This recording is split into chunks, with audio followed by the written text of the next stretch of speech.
आनंद कुमार गुप्ता जी। राधा राधा जी। गुरुदेव, आपके चरणों में कोटि कोटि प्रणाम। गुरुदेव, हमने आपके प्रवचनों में सुना है कि जो साधक जीवन भर भगवान का नाम लेता है उसके जीवन के अंत समय में मुख से प्रभु का नाम निकलता है। ये प्रश्न मेरी माता जी से संबंधित है। उनकी आयु 78 वर्ष की हो चुकी है। वे एक धर्म परायण पूजा पाठ ही महिला रही हैं। महाराज जी कह रहे हैं कि उन्होंने सारे ग्रंथों का और धामों का यात्रा किया, ये पाठ किया, वो पाठ किया। महाराज जी अब कह रहे हैं कि अभी उनकी उम्र 78 वर्ष हो गई है, बट उनसे अभी कुछ नहीं बन पा रहा। महाराज जी, वो अगर हम पूछते भी हैं कि आप क्यों नहीं कर रहे, महाराज जी इस समय में उनका सब कुछ छूट गया। महाराज जी पूरी उम्र भर तो किया, बट इस समय हाँ उनकी क्या देखो, गति होगी? हाँ एक बात समझो, दो डिपार्टमेंट है। एक है पुण्य और एक है भगवान का आश्रय लेकर भजन करना। पुण्य आदि की भावना से तीर्थों में जाना, धर्म भावना से पाठ कर लेना, दान पुण्य कर लेना, जल चढ़ा देना, आरती पूजा एक धर्म है। लेकिन आर्त भाव से भगवान की शरण होकर उनका भजन करना, अगर वो किए होती तो इस समय गाढ़ अवस्था भजन की होती। भगवान के सिवा कुछ नहीं। हम सुबह खड़े होते हैं, उनको जानते हैं, 85 वर्ष की होंगी, रोज दर्शन करने आती। जब 2 बजे रात के आते हैं ना, तो हम खड़े होकर उनको प्रणाम करते हैं, रुक करके उनको प्रणाम। हर समय नाम चल रहा है, 85 वर्ष के। तो क्या हुआ, हम लोग दान पुण्य इनको और या पाठ आदि को या तीर्थ अवगाहन को हम ऐसा मान लेते हैं कि भगवान की बहुत बड़ी भक्ति है।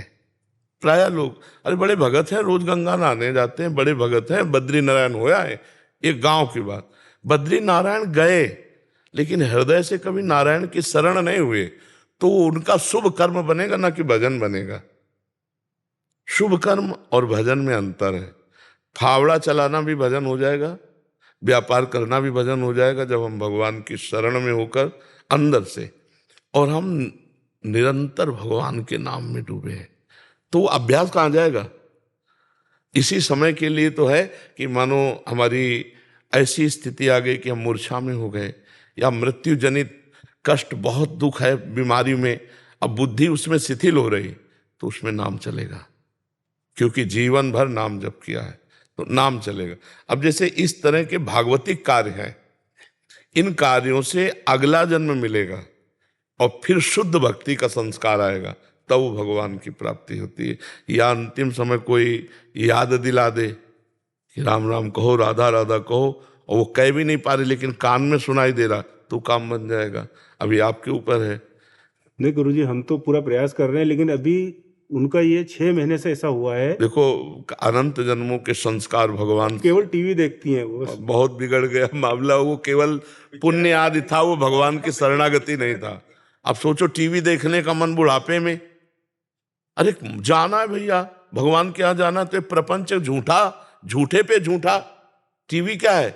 झूठे पे झूठा नौटंकी नाटक है कि नहीं है? मतलब फिल्म है, सीरियल है, एकदम झूठा, प्योर झूठा, झूठे पे झूठा।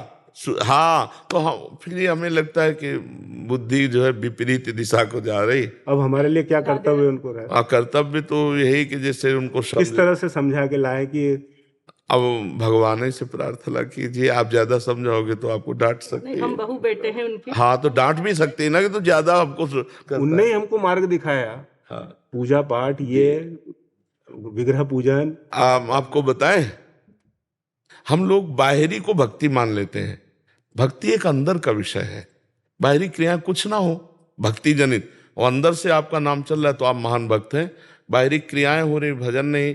तो इसीलिए भगवान ने एकादश स्कंद में कहा, भागवत में, व्रतांसी यज्ञ छंदांसी तीर्था नियमा यमा यथा वरुंधेत सत्संगा सर्वसंगोपहो हिमम।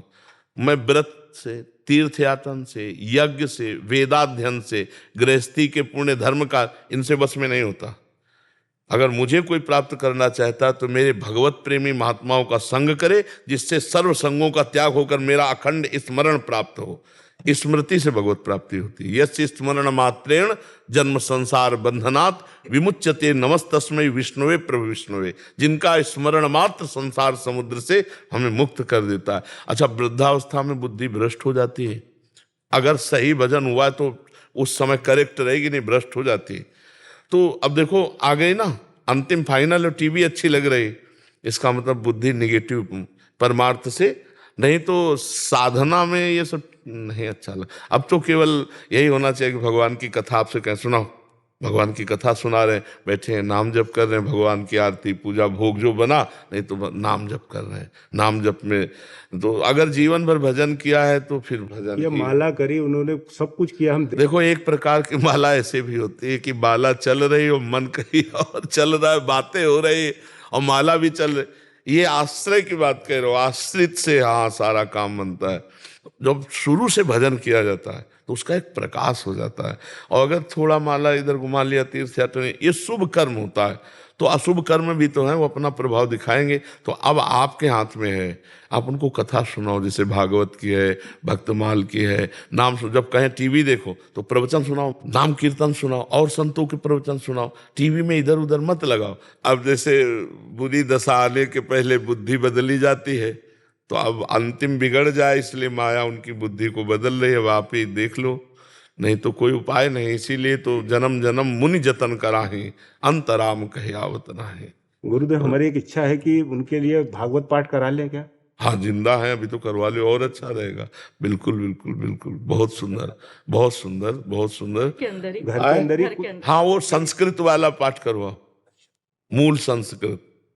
नहीं, वो तो बहुत बड़ा प्रोग्राम है, वो बाहरी लोग, हाँ, अपने उनके कल्याण के लिए उनके कान में शब्द पढ़ते रहे, ऐसी जगह पंडित को बैठा दो और दीपक जलाकर कलश आदि का, और फिर पूजन करवा के भागवत का 7 दिन पाठ करवा लो। 7 दिन। ऐसे तो उन्होंने जीवन में भागवत कम से कम 50 बार। हाँ देखो, हम यही बात कहते हैं कि हृदय समर्पित कहाँ है? क्या हृदय समर्पित ऐसा कर सकता है? इस समय इसके तो आंसुओं से कपोल भींगे हुए, और कि प्रभु बस मैं आ रही हूँ, बाप के लायक है, रात दिन प्रभु का चिंतन, रात दिन भजन, तो फिर माना जाए कि 50 बार भागवत, एक 20 लोग भागवत का अगर रंग लाया होता तो क्या ऐसी स्थिति होती ना। एक भगत जी आए थे, उनका 20 साल से नाम जप कर रहा हूँ, और अपनी स्थिति बताई तो हमका भैया छेद बंद नहीं किए, और अगर भरते रहोगे तो मटकी नहीं भरेगी, छेद बंद कर दो और एक एक बूंद डालते हो तो एक दिन भर जाएगी। तो छेद को तो जल्दी कोई बंद नहीं करता।